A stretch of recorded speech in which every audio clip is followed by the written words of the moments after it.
নমস্কার বন্ধুরা, জ্ঞানামৃত মোটিভেশনাল চ্যানেলের সকল শ্রোতা বন্ধুদের জানাই সাদর আমন্ত্রণ। প্রত্যেক দিনের মতো আজও আমি আপনাদের কাছে একটি নতুন ভিডিও নিয়ে চলে এসেছি। আজকের ভিডিওটা জগৎজননী শ্রী শ্রী মা শারদা ও শ্রী শ্রী ঠাকুর রামকৃষ্ণদেবের প্রিয় সন্তান স্বামীজি অর্থাৎ স্বামী বিবেকানন্দকে নিয়ে। ভিডিওটি যদি আপনাদের ভালো লেগে থাকে তাহলে অবশ্যই লাইক, শেয়ার, কমেন্ট করে আমাদের পাশে থাকবেন।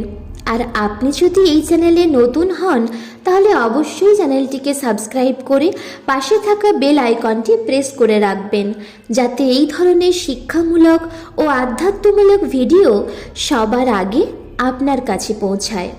তাহলে চলুন আর দেরি না করে ভিডিওটা শুরু করি।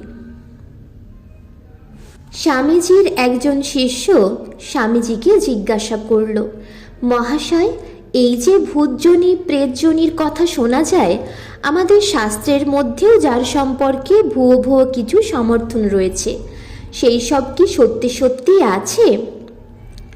উত্তরে স্বামীজি বললেন, সত্য বই কি, তুই যা না দেখিস তা কি আর সত্য নয়? তোর দৃষ্টির বাইরে কত ব্রহ্মাণ্ড দূর দূরান্তরে ঘুরছে, তুই দেখতে পাস না বলে তাদের কি আর কোনো অস্তিত্ব নেই?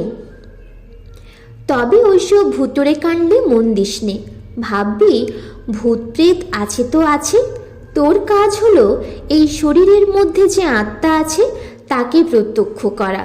তাকে প্রত্যক্ষ করতে পারলেই ভূত প্রেত তোর দাসের দাস হয়ে যাবে। শিষ্য তখন আবার স্বামীজিকে জিজ্ঞাসা করল, কিন্তু মহাশয়, ওদের দেখতে পেলে অর্থাৎ ভূত প্রেত দেখতে পেলে পুনর্জন্মের প্রতি বিশ্বাস খুব দৃঢ় হয় এবং পরলোকে আর অবিশ্বাস থাকে না। স্বামীজি তখন বললেন, তোরা তো মহাবীর, তোরা আবার ভূত প্রেত দেখে পরলোকে কি বিশ্বাস করবি?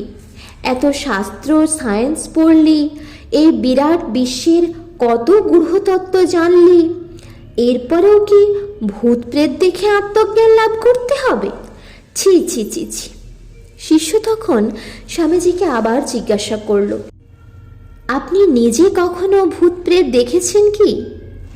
স্বামীজি শিষ্যের প্রশ্নের উত্তরে বললেন, তার সংসার সম্পর্কের কোনো এক ব্যক্তি প্রেত হয়ে মাঝে মাঝে তাকে দেখা দিত, কখনো কখনো দূর দূরান্তরের সংবাদও এনে দিত। কিন্তু স্বামীজি পরে পরীক্ষা করে দেখেছিলেন সেই প্রেতের কথা সবসময় সত্যি হতো না। পরে কোনো এক তীর্থে গিয়ে স্বামীজি সেই প্রেতটির মুক্তি প্রার্থনা করেন। তারপর থেকে আর কখনো স্বামীজি সেই প্রেতটিকে দেখতে পাননি। ভিডিওটা আপনাদের কেমন লাগলো অবশ্যই আমাকে কমেন্ট করে জানাবেন। আপনাদের কমেন্ট আমাকে নিত্য নতুন ভিডিও বানাতে উৎসাহিত করে।